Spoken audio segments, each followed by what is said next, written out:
Hello, my loves. Happy New Year.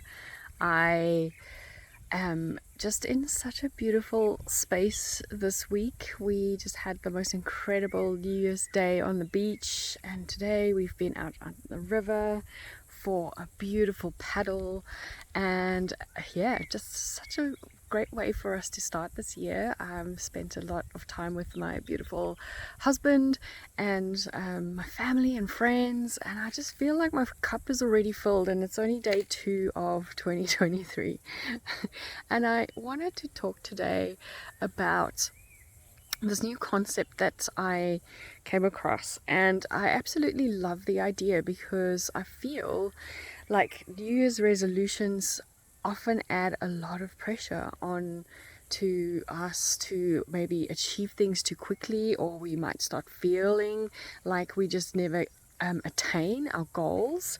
And you know, I've realized that my New Year's resolutions very often are exactly the same thing that I wrote down last year. And at the end of the year, I don't feel like I've achieved some of them I might have.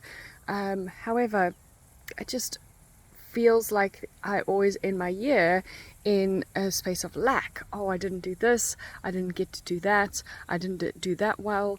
And, you know, towards the end of last year, I was talking a lot about starting to do things or celebrating the things that you are doing well instead of the things that you are not doing, right? Because we can take into the year everything that we are doing well and just improve on that a little bit every single day, right? Instead of trying to bring in something new and then feel like it's maybe a failure because we actually did not achieve that, or maybe it's not, maybe we run out of willpower. Willpower is short lived. So it's really interesting that we kind of set ourselves up for certain things that may or may not ever happen, right? So I've been introduced to this concept called a word that that pretty much embodies how your year. And I found this really, really fascinating, and it makes so much sense to me. Like, why are we chasing all this massive to-do lists and checklists when all those things will actually just give us a way of a feeling, right? And all those things on your New Year's resolutions will normally, doesn't matter how you get there, you are chasing a feeling at the end of the day, right?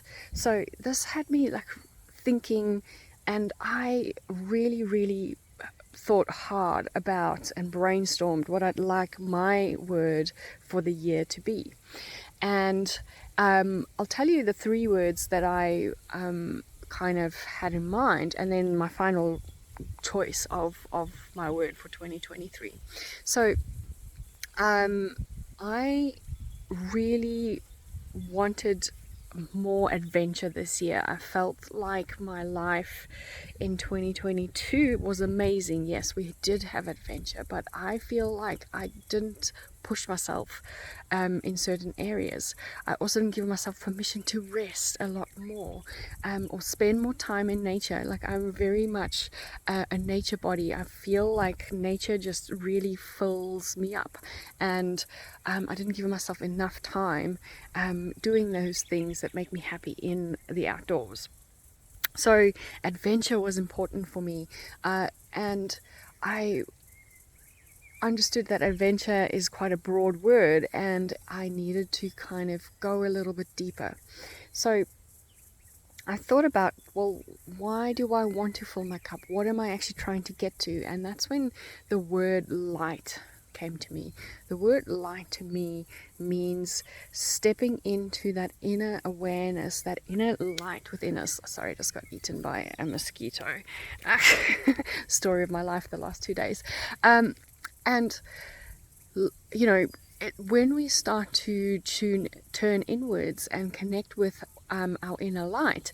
This is when we feel more in tune with ourselves, when we feel more relaxed. Our nervous system is more relaxed. We also can trust on our, like, listening to our bodies and our intuition, and everything just makes so much more sense. So light was really important to me. And then another word that really resonated with me was alignment. Alignment to me is really important when it comes to my goals and my values, and also just aligning myself to things that I feel passionate about. And I also figured, look, alignment is quite broad still. It's not going to give me a feeling at the end of 2023. I really wanted to choose a word that will allow me to be in a space of feeling aligned and feeling light and embracing adventure. So the word that I chose for 2023 is bliss, because at the end of the day, when we are in alignment, when we are choosing healing, when we are filling our soul cup, when we are taking the steps to heal our traumas and our past relationships, and our, whether it's a relationship with your body, your food, or whatever the case is, when we have done that, we are and will be in a state of bliss. And that reminds me of the teachings of yoga. The aim of yoga is to attune into bliss, right? When we let go of all the crap in our lives, when we let go of all the negative thinking and all the things that hold us back, we get to step into bliss. So my word for 2023, and one word that I am setting my intentions towards, is bliss. No matter what I do this year, that is what is inspiring me. So what is your word for 2023? I'd love to know. Let me know in the comments below. Bye, my loves.